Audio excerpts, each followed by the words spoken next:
Hi student, आइए इस video में जानते हैं बार्क का जो प्रीवियस ईयर पेपर है उसका ये सेकेंड वीडियो है जो कि इसका एनालिसिस करने जा रहे हैं। इसके पहली जो वीडियो है वो आपको डिस्क्रिप्शन में उसका लिंक मिल जाएगा, वहाँ से आप देख लीजिएगा। ठीक है, चलिए समय न गंवाते हुए आगे हम लोग बढ़ते हैं क्वेश्चन की तरफ, जिसमें हम लोगों ने 15 क्वेश्चन कर लिए थे। 16 क्वेश्चन से हम लोग को करना था। ठीक है, तो क्वेश्चन देखते हैं क्या कहता है। 16 नंबर क्वेश्चन है, धातु को तार जैसे बनाने की क्षमता इसकी खाली स्थान का एक माप है।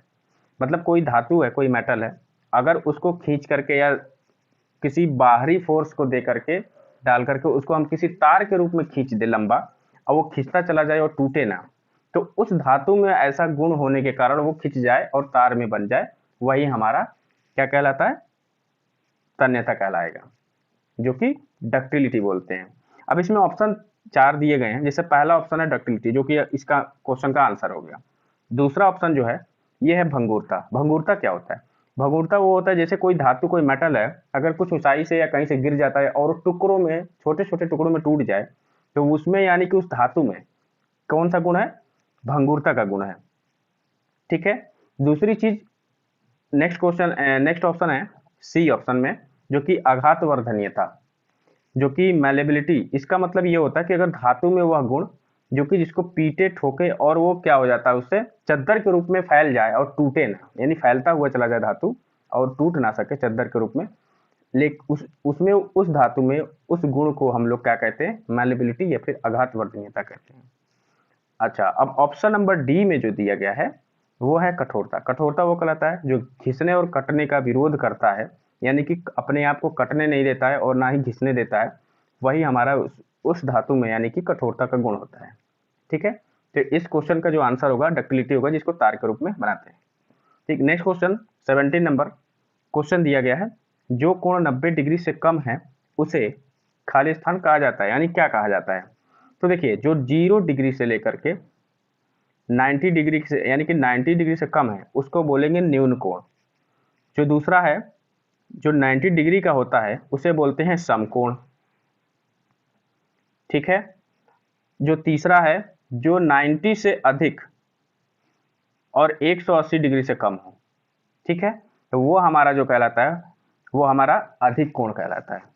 ठीक है, ये हो गए क्वेश्चन।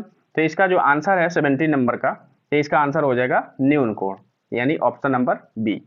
नेक्स्ट क्वेश्चन बढ़ते हैं 18 नंबर। ठीक है, अब 18 नंबर क्वेश्चन है, निम्नलिखित में से कौन सी इकाई कोण मापने की सबसे उच्चतम इकाई है? मतलब कि जो कोण मापा जाता है, ठीक है, कोण होता है, उसकी इकाई यूनिट क्या होती है जो कि सबसे बड़ी होती है? तो यूनिट में पहले समझते हैं हम लोग ऑप्शन की तरफ। ऑप्शन इसमें 4 दिए गए हैं। रेडियन, पहला रेडियन, दूसरा सेकंड, मिनट और डिग्री। ये चारों के चारों जो ऑप्शन है ये सब के सब क्या है? आपके कोण के ही यूनिट है। जो हमारे डिग्री होता है और रेडियन होता है, सेकंड होता है, मिनट होता है, इसमें सबसे बड़ी जो इकाई होती है वो होती है रेडियन। ठीक है, रेडियन सबसे बड़ी इकाई होती है कोण की। उसके बाद आता है हमारा डिग्री। ठीक है, डिग्री आता है। उसके बाद तीसरा ऑप्शन जो आता है जो उससे छोटा होता है वो होता है मिनट, और जो सबसे छोटा जो यूनिट होता है जो कोण का वो होता है सेकंड। जैसे कि अगर इस तरीके से लिखना हो तो हम लोग लिख सकते हैं जैसे कि 60 डिग्री, ठीक है, 10 मिनट, मिनट को एक बार ऊपर एक देते हैं पॉइंट की तरीके, और अगर सेकंड में लिखना है जैसे कि 2 सेकंड, तो 2 पॉइंट देते हैं। यानी कि इसको हम लोग पढ़ेंगे 60 डिग्री, 10 मिनट और 2 सेकंड, यानी कोण की भी इकाई तीनों के तीनों होते हैं। ठीक है, तो इसमें जो ऑप्शन सही होगा आपका वो ऑप्शन नंबर ए सही हो जाएगा, रेडियन। ठीक है, चलिए इसमें एक चीज और बताते हैं आपको। इसमें जैसे रेडियन है तो रेडियन का मान कितना होता है? रेडियन जो होता है, जैसे डिग्री में समझ में आ गया, मिनट समझ में आ गया, कोण मतलब कोण की इकाई है चारों। अब इसमें जो है एक रेडियन बराबर जो होता है, जो एक रेडियन होता है वो होता है 180 बटे पाई, ये होता है रेडियन का मान। अब इसमें देखा जाए, अगर इसको सॉल्यूशन करते हैं तो 1 रेडियन का मान अगर डिग्री में देखा जाए तो कितना आएगा, तो 180 बटे पाई का मान 3.14 रखेंगे, जब इसमें डिवाइड करेंगे तो वो जो आपका आंसर आएगा 57.3 डिग्री। ठीक है, ये इसका आंसर होगा। ठीक है, अब ये बात समझ में आ गई कि रेडियन क्या होता है, रेडियन में उसका मान कितना होता है। नेक्स्ट क्वेश्चन देखते हैं। आपका नेक्स्ट क्वेश्चन है कि ग्राइंडिंग व्हील विनिर्देश में प्रतीक V का क्या दर्शाता है। मतलब उसमें V होता है, जिससे कि कहने का मतलब आपका ये है इसमें कि कुछ ऐसी चीजें इंडिकेट की जाती है। अगर कोई ग्राइंडिंग व्हील होता है उसमें जो है मार्किंग होती है एक, वो मार्किंग क्या होती है, जैसे कि लिखा है 51 A 46 L 5 V 23। ठीक है, अब इसमें जिसे क्वेश्चन जो पूछा गया है वो ये पूछा गया कि ये जो V लिखा हुआ है इसका मतलब क्या है इस क्वेश्चन में। तो इस क्वेश्चन में इसका मतलब पूछा गया है, तो चलिए समझते हैं इसमें। तो सबसे पहले ऑप्शन जो दिया गया है उसको देखते हैं। पहला ऑप्शन है ग्रेन साइज। अब बात ये आती है कि ग्रेन साइज क्या होता है। तो जो ग्रेन साइज होता है इसमें ये होता है कि जैसे कि जो एब्रेसिव कण होते हैं, एब्रेसिव का मतलब जैसे समझ लीजिए नॉर्मल भाषा में देखा जाए तो मौरम, मौरम यानी बालू, उसी तरीके छोटे छोटे कण होते हैं जो एब्रेसिव होते हैं। ठीक है, वो अलग अलग प्रकार के होते हैं एब्रेसिव भी। तो उनको अलग अलग, छोटे अगर कण है वो उनको अलग रख दिया, उससे बड़े कण है उनको अलग, मतलब छान करके चलनी से छान करके अलग अलग रख लेते हैं छोटे छोटे कण। तो एक ग्रुपिंग में हो जाती है कि ये छोटा वाला कण है, ये बड़ा है, ये उससे बड़ा है, ये उससे बड़ा है। तो ये जो कण की जो साइज होती है इन्हीं को हम लोग क्या कहते हैं, ग्रेन साइज कहते हैं। ठीक है, जो अलग अलग छन्नियों से छान लेते हैं। दूसरा ऑप्शन आपका दिया हुआ है ग्रेड। अब ग्रेड क्या होता है, व्हील की हार्डनेस या जो भी व्हील होता है, जो ग्राइंडिंग व्हील, ठीक है, यानी कि बॉन्ड एब्रेसिव ग्रेन्स को पकड़ता है या जोड़ता है। यानी कि जो बॉन्ड होता है और एब्रेसिव होता है वो दोनों को जब हम मिला करके एक व्हील बनाते हैं तो उसकी जो हार्डनेस होती है, जो पकड़ होती है, वो हमारी ग्रेड कहलाती है। ठीक है, अब तीसरा ऑप्शन आपका है बॉन्ड का प्रकार। बॉन्ड क्या होता है, जैसे गोंद, गोंद होता है जैसे किसी चीज को पकड़ने के लिए, जैसे कि लकड़ी का काम करने वाले जो कारपेंटर होते हैं वो लकड़ी का बुरादा और ये गोंद का प्रयोग करते हैं, जैसे कि फेविकॉल। उसी प्रकार क्या करते हैं, ग्राइंडिंग व्हील बनाने के लिए आपको जो है ये बॉन्ड की जरूरत होती है, जो कि एब्रेसिव को पकड़ने के लिए। ठीक है, तो वो हो गया बॉन्ड। नेक्स्ट है ऑप्शन है आपका घर्षण ग्रिड का प्रकार। ये कोई प्रकार नहीं, एब्रेसिव ग्रेन साइज ही होता है।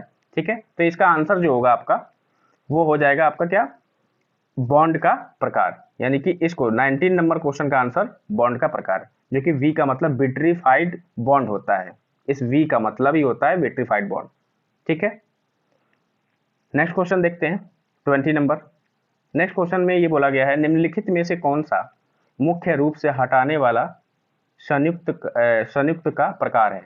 मतलब ये हो रहा है कि ज्वाइंट जो होते हैं, जो ज्वाइंट दिए जाते हैं, वो इनमें से कौन सा ऐसा ज्वाइंट है जो कि मतलब हटाने योग्य होता है, तुरंत हटा सकते हैं, तुरंत लगा सकते हैं, ऐसा क्वेश्चन में बोला गया है।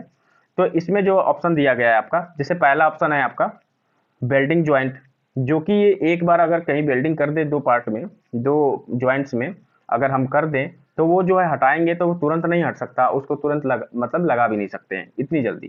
ठीक है, रिबिटिंग में भी यही होता है, जो रिबिट उसमें भी ऐसा नहीं होता। ब्रेजिंग ये और ज़्यादा ही मतलब कि वेल्डिंग से थोड़ा सा ऐसा होता है, लेकिन ये भी बहुत ज़्यादा होता है, जो कि इसमें भी ऐसा नहीं कर सकते कि हटा सकते तुरंत तुरंत लगा सकते। लेकिन इसमें एक बोल्ट है, बोल्ट को हम लोग कहीं भी तुरंत लगा करके तुरंत हटा भी सकते हैं। तो इसमें जो ऑप्शन होगा ऑप्शन नंबर डी इसका राइट आंसर हो जाएगा। ठीक है, नेक्स्ट क्वेश्चन देखते हैं 21। नेक्स्ट क्वेश्चन में कहा जा रहा है निम्नलिखित में से किस पदार्थ को ग्राइंडिंग व्हील बनाने के लिए उपयोग किया जाता है। ठीक है, तो ऑप्शन देखते हैं। सबसे पहला ऑप्शन है सिलिकॉन, सिलिकॉन कार्बाइड। दूसरा है लेड सल्फेट। तीसरा है सोडियम क्लोराइड। चौथा है आपका कैल्शियम कार्बोनेट। तो इसमें कैल्शियम कार्बोनेट का प्रयोग कहाँ किया, जिसको हम लोग कहते हैं चूना पत्थर, ये उसका फॉर्मूला होता है। ठीक है, कैल्शियम कार्बोनेट। दूसरा आपका उसके बाद ऑप्शन है आपका सोडियम क्लोराइड। सोडियम क्लोराइड का क्या काम है, ये साधारण नमक का फॉर्मूला होता है। ठीक है, अब तीसरा जो लेड सल्फेट है इसका काम होता है बैटरी अम्ल के रूप में इसका प्रयोग किया जाता है, लेड सल्फेट का। ठीक है, अब हमारा बचा पहला ऑप्शन, जो कि यही सही होगा, सिलिकॉन कार्बाइड। इसका प्रयोग जो है हम लोग ग्राइंडिंग मिल बनाने में प्रयोग करते हैं। ठीक है, नेक्स्ट क्वेश्चन देखते हैं। नेक्स्ट क्वेश्चन है,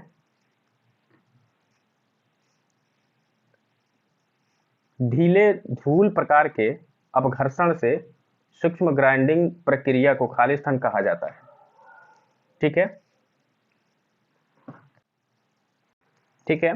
अब इसमें देखते हैं ऑप्शन जैसे आपका दिया हुआ है। सबसे पहला ऑप्शन है होनिंग। होनिंग क्या होता है?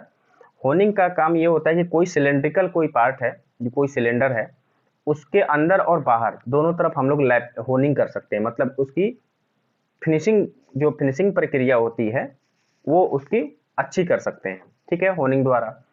उसके बाद पॉलिशिंग होती है, जो कि किसी सतह को चमकदार बनाने के लिए पॉलिशिंग या फिर बफिंग की जाती है।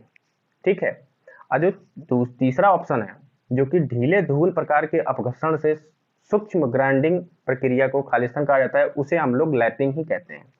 ठीक है, तो इसका ऑप्शन जो होगा हमारा ऑप्शन नंबर सी इसका राइट आंसर हो जाएगा। ठीक है, नेक्स्ट क्वेश्चन देखते हैं। सामान्य उद्देश्यों के लिए इस्तेमाल की जाने वाली ट्विस्ट ड्रिल का बिंदु कोण होता है, मतलब कितना होता है? तो जो साधारण कार्य के लिए जो हम लोग प्रयोग करते हैं वो हमारा कौन सा होता है? तो ऑप्शन नंबर बी होगा 118। ठीक है, अब ड्रिल जो होता है उसका कटिंग एंगल क्या होता है? जैसे ड्रिल इस तरीके का होता है, जो नीचे दो लिप्स के द्वारा कटिंग होती है। जो कटिंग होती है जो ड्रिल से, वो लिप के द्वारा होती है। ठीक है, तो इसमें जो है कटिंग एंगल कहाँ से बनता है? ये, और इसको ऐसे बढ़ा देंगे तो ये जो एंगल होता है यही हमारा कटिंग एंगल कहलाता है। ठीक है, तो इसी का एंगल पूछा साधारण कार्यों के लिए, तो 118 डिग्री होगा। ठीक है, नेक्स्ट क्वेश्चन बढ़ते हैं। 24 नंबर क्वेश्चन कह रहा है, ग्राइंडिंग व्हील के कण का माप संख्याओं से सूचित किया जाता है। बहुत बारीक कण का माप खाली स्थान संख्या से सूचित किया जाता है। तो देखिए, हमने आपको बताया था ग्रेन साइज अलग अलग प्रकार के होते हैं। अब इसमें ग्रेन साइज कौन कौन से किस प्रकार के होते हैं, अब इसको ग्रुपिंग बांटी जाती है। जैसे कि कोर्स होता है, मीडियम होता है, फाइन होता है, वेरी फाइन होता है। 4 प्रकार के होते हैं। तो इसमें वेरी फाइन का पूछा है, तो इसमें पहला ऑप्शन है 10 से 24। ठीक है, जो कि ये क्या है? कोर्स है, ये कोर्स का हो गया। ठीक है, और दूसरा ऑप्शन है 30 से 60। जो दूसरा ऑप्शन 30 से 60, ये मीडियम हो जाएगा। और 80 से 180 है, ये आपका हो जाएगा फाइन।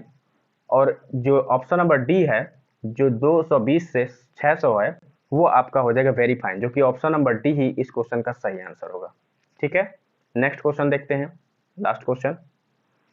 इस क्वेश्चन में देखते हैं, क्वेश्चन कह रहा है कौन सा पदार्थ अत्यधिक भंगुर है? भंगुर का मतलब ये होता है कि तुरंत अगर ऊपर से गिराएं, किस दूरी से कहीं से गिरे अगर कोई धातु, तो छोटे छोटे टुकड़ों में बढ़ जाए, टूट जाए, उसे हम लोग भंगुरता बोलते हैं।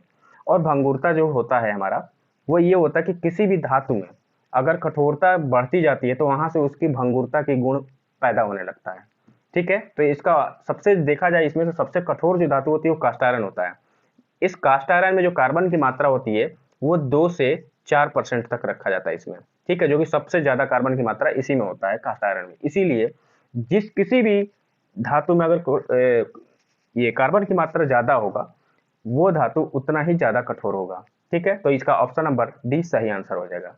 ठीक है, अब इसके बाद हम लोग, ये वीडियो लंबी हो जाएगी अगर पूरे क्वेश्चन कराते हैं, तो नेक्स्ट वीडियो में मिलते हैं, तीसरे वीडियो में। इसके बाद, तब तक के लिए धन्यवाद।